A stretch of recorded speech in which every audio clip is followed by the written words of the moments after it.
Sup guys, today we're actually going to be doing something a little bit different. We're going to be looking at some English concepts. And we're going to learn about Shakespeare, and we'll look at one of his plays, A Midsummer Night's Dream, and like how he thought, how he was, all that kind of stuff. So Shakespeare, he might really seem complicated, but it's not much. The English that we speak in right now is called prose. Prose. And Shakespeare's plays are. Oh, I should probably write in a bolder pen. I can't see that very well.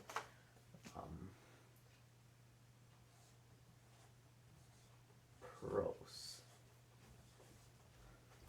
Shakespeare. We speak in prose, and Shakespeare. He wrote all his plays in verse. And verse is basically that fancy English, I had. It's the words are a bit switched around, and you have some new vocabulary. Now this raises the question: in Shakespeare's time, did they speak in prose or verse? They actually spoke in prose. Shakespeare only used verse in his plays because it's a little fancier. It appeals to the audience a bit more. But that's why Shakespeare's writing is a bit dense. But it's also very, very humorous. Of course, majority of his plays were actually tragedies and comedies. So, yeah, he was a nice guy. But his sense of humor was insane. His sense of humor was literally just toilet humor and, some other kind of humor that's a bit inappropriate. But it was just inappropriate humor, like, inappropriate for little children, and toilet humor. That's it. It was like he was like people like hold him as some kind of he's a really nice writer, but no, he's like it's literally poop and toilet humor, like some inappropriate humor, and it's wildly funny. His comedies. An example of this is A Midsummer Night's Dream. So in A Midsummer Night's Dream, the plot is there's a man named Lysander. Okay? There's a man named Lysander, Hermia, Helena, and Demetrius. Big names, but it's okay.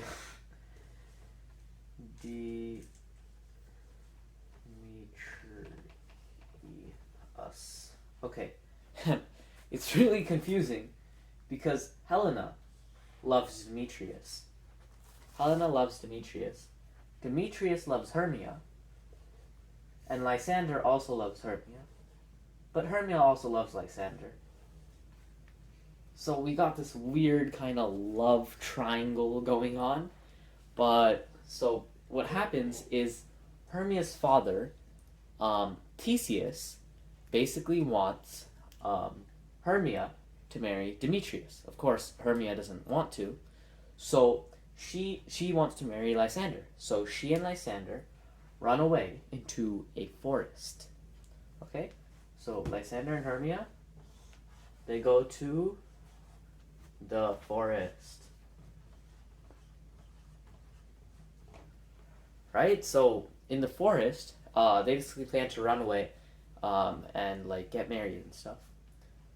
In the forest, what basically happens is Helena, while Lysander and Hermia are planning to run away, she comes in and overhears, and she basically says, "Oh my God, like nobody likes me, and everybody like loves you, Hermia, and I want Demetrius to like me, but like she's basically complaining to Hermia." But Hermia says, "It's okay, you don't need to worry anymore. We're leaving, so you have Demetrius all to yourself." And now it basically happens something interesting. Helena, after they leave, Helena actually tells Demetrius that they have left. Okay? So there are a couple of reasons why she does this. Like, why would she tell them, Demetrius, that Hermia and Lysander have left? I mean, she wants to like marry Demetrius. Well, firstly, she kind of wants to get back at Hermia. She's kind of feeling a little bit of spite, maybe, jealousy over Hermia because everyone likes her. So she's trying to like get back at her. That's one reason. Another reason is she's also trying to get on like the good side of Demetrius. She's showing like I'm faithful to you, that type of thing. So that's why she tells Demetrius. Well, Demetrius, of course, goes storming after them to like stop them. Somewhere around here, um, the king of fairies named Oberon and Oberon's wife, Titania, basically they're discussing, and they're basically hurling insults at each other. They're very mad at each other. Oberon was basically in India, and he wanted a changeling boy, which is a fairy that was like, so it's when they take a child and they replace it with a fairy. That fairy is called a changeling. They changed it. So he wanted changeling, one of Titania's changelings, like Titania replaced the fairy, to be his servant. And Titania did not want that, and they were very, very mad at each other. So like, Titania was like, "You're in love with Hippolyta." Hippolyta was actually, so Aegeus was Hermia's father, right? And Aegeus wanted Hermia to marry Lysander. The king, Theseus, my bad. The king was Aegeus.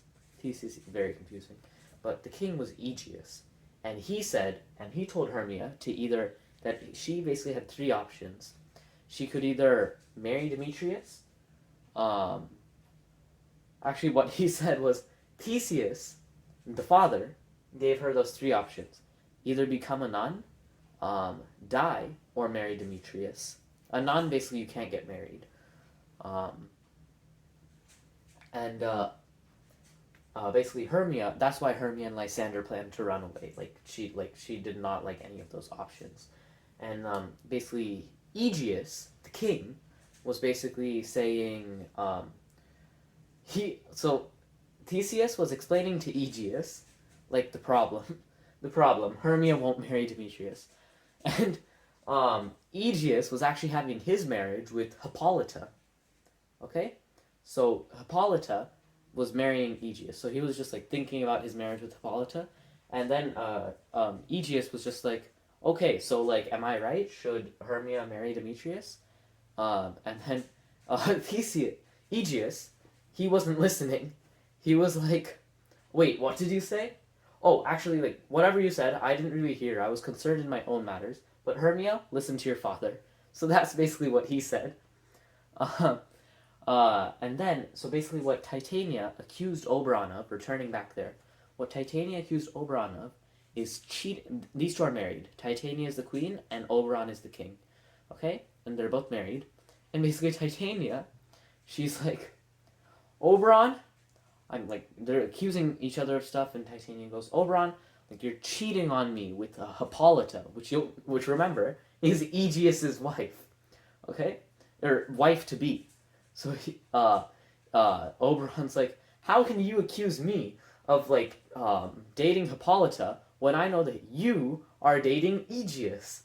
So it's insane. Oberon is apparently like cheating on Titania for like Hippolyta, and Titania is cheating on Oberon for Aegeus. So that's already insane. So then basically what happens is Titania's like, Oberon just says, okay, just give me the changeling boy. And Titania explains the changeling boy's story, like how he was brought up, how he replaced him. And she says, no, I'm not leaving him. And Oberon, then she like goes off and sleeps, and Oberon tells his little fairy Puck. Puck is a very important character here. His name is Puck, and basically Oberon tells Puck to get some magical flowers. And the special thing about these flowers is Cupid's arrow fell in them. So now, if you drop this flower inside someone's eyes, they will basically fall in love with the next thing they see. So Oberon basically planned to put it inside Titania's eyes. And then when Titania wakes up, whatever she sees first, be it like a lion, monkey, whatever it is, she'll fall madly in love with. So that's his plan to like humiliate Titania.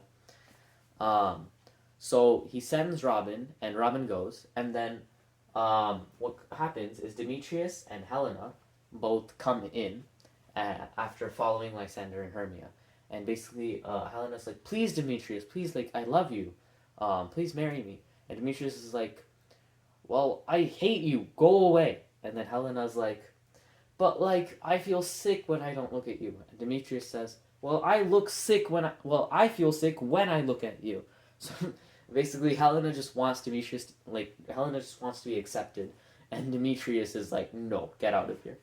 Okay, so then Oberon is listening to all this, and Demetrius just leaves. Helena gets tired, and Demetrius gets out of there. So Oberon hears all this, and he's like, I can fix this. Puck to I'll tell Puck to put the love juice in Demetrius's eyes while Helena is near. That way, when Demetrius wakes up, he'll see Helena and fall in love with her. So that way, everyone's happy, right?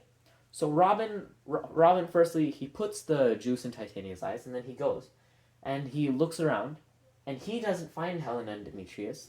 He actually finds Lysander and Hermia. Now, Lysander and Hermia, they're sleeping some distance apart, and Helena and Demetrius, they're actually both sleeping pretty near. Helena's sleeping near anyway. So he was supposed to put the love juice in Demetrius's eyes, but he puts the love juice in Lysander's eyes on accident, because Oberon simply said, find the Athenians in the forest and put the love juice in the man's eyes. So Puck got confused, and he just put it in Lysander's eyes. And then when Lysander wakes up, he now loves Helena. He now loves Helena and not Hermia. Okay?